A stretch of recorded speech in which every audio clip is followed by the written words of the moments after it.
Assalamualaikum warahmatullahi wabarakatuh. Alhamdulillah segala puja dan puji kita panjatkan kehadirat Allah SWT yang telah menganugerahkan kepada kita semua kesehatan lahir dan batin serta rezeki yang selalu tercurah kepada kita semua.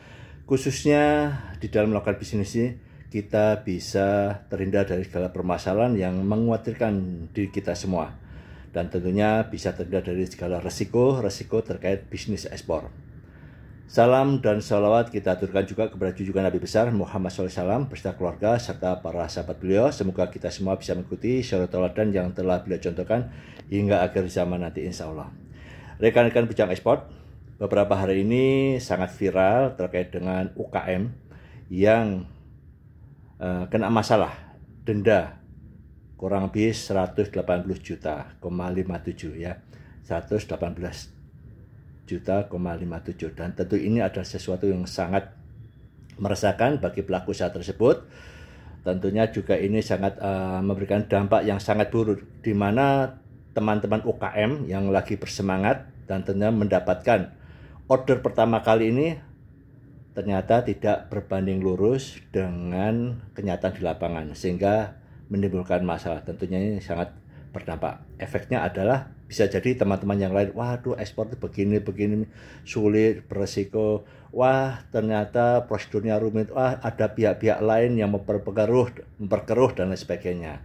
Nah, dari beberapa hal di sini saya lihat banyak komen-komen yang tentunya komen-komen ini dilihat dari sudut pandang yang berbeda atau masing-masing pihak ya. Ada yang menyalahkan dari sisi eksportirnya, ada yang menyalahkan bea cukai, ada yang menyalahkan forwarder. Nah, tentunya ini bisa kita sikapi karena setiap ada permasalahan tentu banyak yang memberikan komen yang berbeda-beda. Yang menyalahkan eksportir tentunya adalah eksportirnya mungkin kurang belajar, menyalahkan forwarder, forwardernya kurang tanggap dan lain sebagainya. Bea cukainya ribet, memperumit dan lain sebagainya, peraturannya ketat dan lain sebagainya. Nah, coba ini kita sikapi. Saya memberikan satu pandangan terkait dengan hal-hal yang terkait di atas. Yang kita cermati dari beberapa cuplikan video, saya sendiri tidak bisa memberikan opini bahwa ini adalah kesalahan si A, si B, si C, karena dari berbagai video yang di-share, yang dimasukkan di konten itu juga ada berbeda-beda.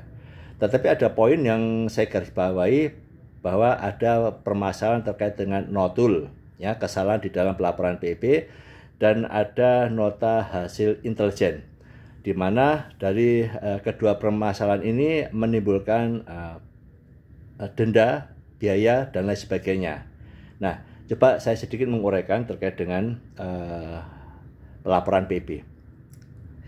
Pelaporan PEP yang kita ketahui, ya, di mana eksportir ini sebetulnya mempunyai kuasa untuk menyerahkan kepada pihak PPJK atau juga diwakili oleh forwarder atau MKL yang sudah berstatus PPJK karena mereka ahlinya. Walaupun eksportir sendiri bisa membuat pelaporan, namun kami sendiri sering menyampaikan kepada teman-teman pelaku usaha agar diserahkan kepada ahlinya ahli, yaitu PPJK, bisa ditangani oleh forwarder ataupun MKL.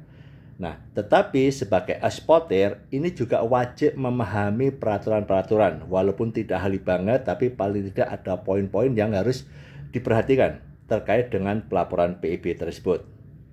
Nah, saya memberikan sedikit gambaran terkait dengan peraturan terkait tata laksana kepabeanan khususnya di dalam pelaporan PEP. Ada salah satu poin waktu penyerahan. Ya, jadi ada peraturan itu kadang-kadang tidak berbanding lurus dengan kenyataan yang ada di lapangan, ya, terkait dengan peraturan yang lain. Nah, waktu pelaporan PEP itu waktu yang diberikan adalah paling cepat. Ya, paling cepat itu 7 hari sebelum tanggal keberangkatan kapal. 7 hari sebelum tanggal keberangkatan kapal. Dan paling lambat sebelum barang masuk ke kawasan pelabuhan, ya. Paling lambat sebelum barang masuk ke pelabuhan. Nah, ini intinya waktu di dalam pelaporan. Jadi ada 7 hari sebelum kapal berangkat dan paling lambat sebelum masuk ke wilayah pelabuhan kawasan ya. Nah, ini harus diperhatikan. Nah, di dalam peraturan ini tentunya juga ada peraturan yang dibuat oleh shipping ya. Shipping juga menentukan bahwa ada waktunya open stack ya, pengambilan kontainer ya, dan closing date, closing cargo, kapan kontainer yang isi itu masuk ke pelabuhan. Ini sudah ditentukan. Nah, antara kedua ini itu ada waktu yang sangat pendek sekali yang harus dilakukan. Idealnya ketika pelaporan itu kan, misalkan kita pakai 7 hari sebelum barang masuk kapal. Jadi kita eksportir sebelum stuffing kargo itu melaporkan dulu. Ya, melaporkan dulu, kemudian jika ada pemberitahuan, jika ada masuk lartas, barang harus dikeluarkan atau diganti, posisi barang masih ada di gudang, ya, di situ. Tetapi dari prakteknya itu sulit dilakukan, karena apa? Ada keterbatasan waktu antara open stack, ya, pengambilan kontainer, dan closing cargo, ya. Nah, di situ akhirnya banyak sekali kita eksportir itu adalah melakukan hal yang paling terakhir ini ya, paling lambat sebelum barang masuk ke pelabuhan. Artinya apa? Ketika kita sudah stuffing barang itu masuk pelabuhan, nah itu kan sudah submit pihak forwardernya PPJK laporan ya. Nah, ketika diproses ya, kemudian jika tidak ada kesalahan atau tidak ada yang mencurigakan, maka barang itu langsung bisa on board. Artinya NPE-nya lancar, bisa masuk kapal. Karena barang posisi sudah di pelabuhan. Tetapi sebagian besar ketika barang sudah masuk pelabuhan, NPE ataupun notul itu pembetulan itu adalah posisi barang sudah di pelabuhan. Nah, ketika notul itulah yang jadi permasalahan. Apakah notul ini ringan atau berat pemberitaan itu? Jadi ini yang diperlukan kesigapan dari forwarder. Kenapa? Karena pihak eksportir sudah menyerahkan ke forwarder. Kalau notulnya itu ringan, dikoreksi sehingga forwarder ataupun PPJK lah, kita sebut PPJK, ini segera memberikan koreksi, terus dengan kecepatan masuk, diperiksa lagi oleh PPJK, maka keluarlah persetujuan ekspor sehingga barang bisa masuk kontainer dengan barang masuk kontainer masuk ke onboard ya kapal dengan lancar. Tetapi ketika notulnya ini membutuhkan keberatan, apalagi membutuhkan ada NHI, nota hasil intelijen, maka kontainer itu dibuka. Nah, inilah yang akhirnya proses-proses ini yang memakan waktu yang lama. Selain ketinggalan selain ketinggalan kapal, tentunya adalah biaya penumpukan di ini yang terjadi. Ya, penumpukan barang karena kontainernya tidak kemana-mana. Ibaratnya kalau kita naik taksi, ya, argo itu berjalan terus, walaupun taksi ini posisinya menunggu. Ya, taksi yang pakai argo itu ya, itu terus berjalan. Nah, di situ rekan-rekan semua ya. Jadi ini harus diperhatikan kesigapan dari pihak forwarder juga, dan tentunya kerjasama dengan pihak eksportir, juga relationship-nya dengan pihak custom ya, supaya menjadikan notul-notul itu bisa dilakukan dengan cepat. Ada beberapa kasus saya sendiri ya pernah juga ini waktu kami EKS ya, eksportir kopi Sementara itu kan ada kadaluarsanya. Saya lupa. Ternyata begitu kita submit SKS kita ternyata sudah expired.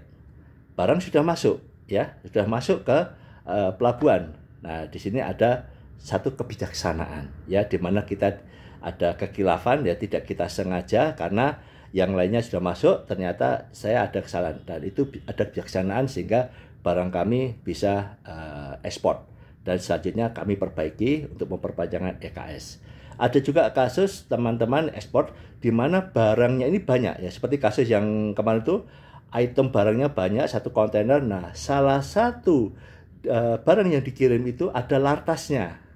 Nah, ini butuh kesigapan, dibuka lagi, kemudian dikeluarkan barang yang ada permasalahan itu, dikeluarkan ya, ada lartasnya itu, sehingga barang yang butuh perizinan khusus ya ekspor dikeluarkan. ini kalau eksportirnya tidak mempunyai izin ekspornya terkait dengan Lattas, maka barang itu dikeluarkan dan akhirnya barang itu bisa terkirim dengan cepat. Itu buka kontainer.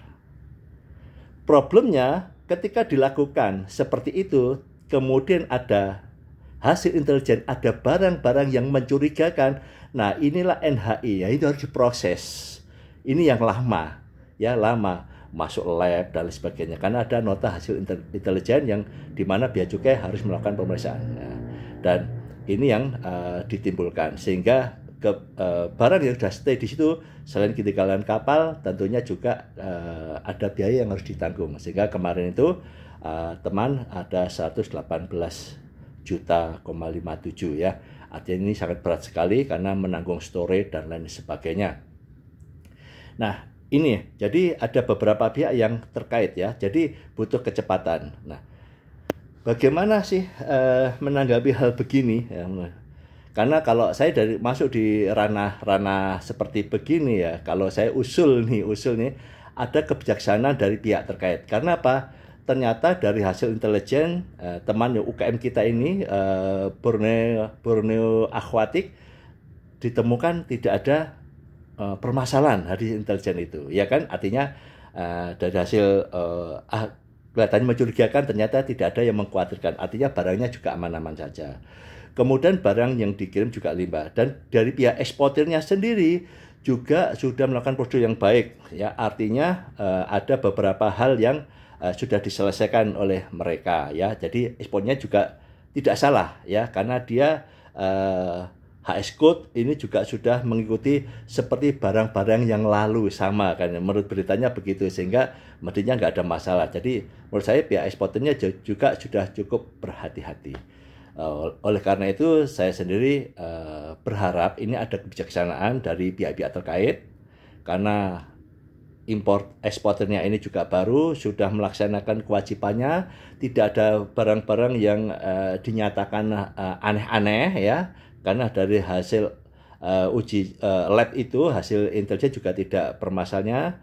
Terus kemudian problemnya adalah ada denda dari pihak yang lain, ya, dari shipping sehingga. Nah, kalau saya berharap ada kebijaksanaan dari pihak-pihak agar bisa membebaskan masalah ini kepada eksportir, ya, karena eksportir tidak ada niat yang jelek, ya, jelek ataupun hal-hal yang salah hasil dari pemantauan tersebut, sehingga diperlukan kebijaksanaan. Kalau ini ditekankan, berapa banyak sih keuntungan mereka? Secara logika ini sangat kecil sekali. Dan itu kalau hal-hal begini terus strict harus didenda, harus sekian ya, ini tentunya ada hal-hal yang sangat tidak baik ya, efeknya, khususnya untuk teman-teman di mana kami juga penggiat tingkat ekspor yang mentor, coach, ataupun lembaga-lembaga yang membina eksportir sangat khawatir kalau ada hal yang terjadi di sini seperti begini ya. Nah, dari teman-teman eksportir juga tetap harus berhati-hati ya, ikuti pelajaran, konsultasi dan sebagainya sehingga hal-hal ini tidak terjadi.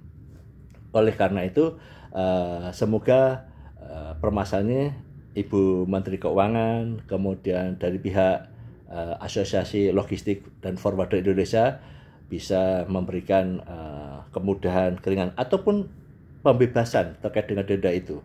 Semoga hal-hal seperti ini tidak terjadi lagi dan teman-teman pelaku usaha khususnya di kalangan UMKM ini tetap bersemangat untuk mendulang devisa, memberikan kontribusi walaupun itu kecil kepada pemerintah Indonesia. Dan insya Allah 5-10 tahun ke depan banyak UMKM yang akan lebih paham dan bisa menjadi eksportir-eksportir yang handal.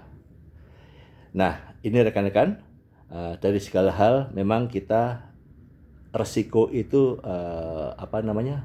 selalu ada, dan kita sering menyampaikan bahwa kita harus melakukan mitigasi, memperkecil resiko itu. Itu memang harus disiapkan. Tetapi mitigasi itu berarti memperkecil, masih ada risiko. Sering di dalam pelatihan saya menyampaikan bahwa kita bisa menghilangkan resiko apapun, ya, resiko apapun di dalam dunia bisnis dengan cara berdoa. Tetap kita mohon perlindungan supaya barang kita lancar dan juga tidak ada masalah-masalah yang mengikuti terkait dengan bisnis kita. Jadi berdoa, memohon perlindungan kepada Allah SWT. Ini yang kami tekankan kepada teman-teman pelaku usaha ya.